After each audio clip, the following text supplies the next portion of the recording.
ఎండాకాలాన్ని దృష్టిలో పెట్టుకొని అధికారులు ముందు జాగ్రత్త చర్యలు తీసుకోవాలి. ఎందుకంటే ఈసారి ఎండలు బాగా ఉండబోతున్నాయి అని చెప్తున్నారు. దాంట్లో ఏంటంటే ఖమ్మం నగరంలో మంచినీటి సమస్య తీవ్రంగా ఉంది. ఇప్పటికే మంచినీళ్ళు దుర్వాసనతో చండాలమైన మంచినీళ్ళు వస్తున్నాయి. మీరు చూడండి, మడ్డి నీళ్ళు వస్తున్నాయి, నల్ల నీళ్ళు వస్తున్నాయి.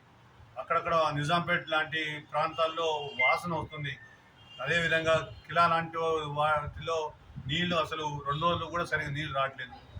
అంటే మంచినీటి సమస్య తీవ్రంగా ఉంది. ఇప్పటికే మంచినీటి సమస్య తీవ్రంగా ఉంది కాబట్టి చప్టాల్లో స్టోరేజ్ ట్యాంకీల్లో నీళ్లు నింపు పెట్టుకొని ముందు జాగ్రత్త చర్యలు తీసుకోవాలా. రెండవది, స్వచ్ఛమైన మంచినీళ్లు ఖమ్మం పట్టణ ప్రజలకు, ఖమ్మం నగర ప్రజలకు అందించాలని చెప్పి సిపిఐ పార్టీ డిమాండ్ చేస్తుంది. ఎందుకంటే ఇప్పటికే 2 రోజులు ఫిల్టర్ అయితే మనకు ఫిల్టర్ సామర్థ్యం చాలా తక్కువ ఉన్నది. 2 రోజులు ఫిల్టర్ అయితే 20 నిమిషాల సేపు మంచినీళ్ళు వస్తున్నాయి. అదే ఆ మంచినీళ్ళు ఏంటంటే ప్రతిరోజు నీళ్ళు వచ్చేలాగా చర్యలు తీసుకోవాలా. ఇది దీర్ఘకాలికంగా ఉన్న సమస్య. ఇది మన వాటర్ ఫిల్టర్ బెడ్స్ సామర్థ్యం లేదు. ఆ సామర్థ్యాన్ని పెనుకుంటం కోసం కొత్త వాటర్ ఫిల్టర్ బెడ్స్ మళ్ళీ ఇంకోటి ఏర్పాటు చేయాలా. ఎందుకంటే స్టోరేజ్ ట్యాంకులు కూడా మనకు లేవు. మన స్టోరేజ్ ట్యాంకు 24 గంటలు స్టోరేజ్ అయితే, ట్యాంకు ఫిల్టర్ అయితే నీళ్ళు నింపుకొని నీళ్లు విడుదల చేయటం కోసం మనకు శక్తి సరిపోవట్లేదు. అందుకోసం ఏంటంటే అది కూడా ఏర్పాటు చేసుకోవాలి. ఇవన్నీ దీర్ఘకాలికంగా ఉన్న సమస్యలు. అందుకోసం ఏంటంటే ఖమ్మం పట్టణంలో ఇప్పటికే మంచినీరు ఎద్దడి తీవ్రంగా ఉన్నది కాబట్టి, దుర్వాసనతో నీళ్ళు వస్తున్నాయి కాబట్టి స్వచ్ఛమైన మంచినీరు అందించే ఏర్పాటు అధికారులు చేయాలా. ఎందుకంటే అధికారులలో సొంతంగా లేదు.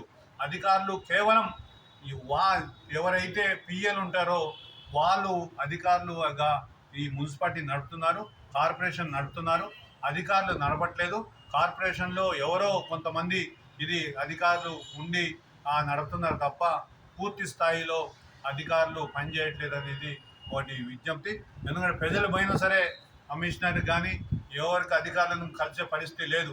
కేవలం అక్కడ కాగితాలు చూసుకొని ఏదో మేము కలవట్లేదు, ఆయన అక్కడ ఇచ్చేయండి, మీరు కాగితాలు అక్కడ ఇవ్వండి అనే కాడికి వచ్చేసింది. ఇది కార్పొరేషనా కాదా అనేది అర్థం కాని పరిస్థితి.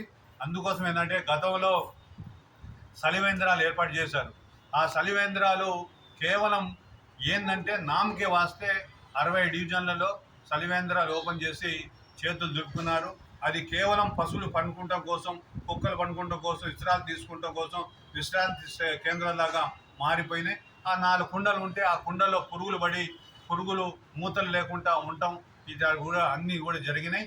ఏంటంటే కేవలం 4 కర్రలు బారేసి 4 డబ్బాలు పెట్టి 4 కర్రలు పెట్టేసి దాని మీద ఏదో పరద కప్పారు. అట్లా కాకుండా ప్రజలు ఉన్న చోట, ఎక్కడైతే ప్రజలు రద్దీ ఉంటున్నారో, ఎక్కడైతే అవసరం ఉన్నదో, ఏదైతే ప్రజలు తిరిగే వచ్చిపోతూ ఉన్నారో ఆ ప్రాంతాల్లో మాత్రం ఖచ్చితంగా సలివేంద్రాలు వెంటనే ఓపెన్ చేయాలా. ఆ సలివేంద్రానికి ఖచ్చితంగా ఒక మనిషిని ఏర్పాటు చేయాలా. ఏదో నామకేవాసి పెట్టి ధనం దన్నుకుంటాం కాదు. ఆ పేరు మీద ఎంత డబ్బులు ఖర్చు అయినా, పోయినసారే పత్రికలు రాసినాయి ఇంత డబ్బులు ఖర్చు అయినాయి, ఇక్కడ ఒక పశువులు విశ్రాంతి తీసుకుంటున్నాయి అని చెప్పి ఫోటోలతో సహా వచ్చినాయి కాబట్టి, వీడియోలు కూడా ఉన్నాయి కాబట్టి అట్లా కాకుండా ఖచ్చితంగా సలివేంద్రాలు ఓపెన్ చేయాలని చెప్పి సిపిఐ పార్టీ డిమాండ్ చేస్తుంది.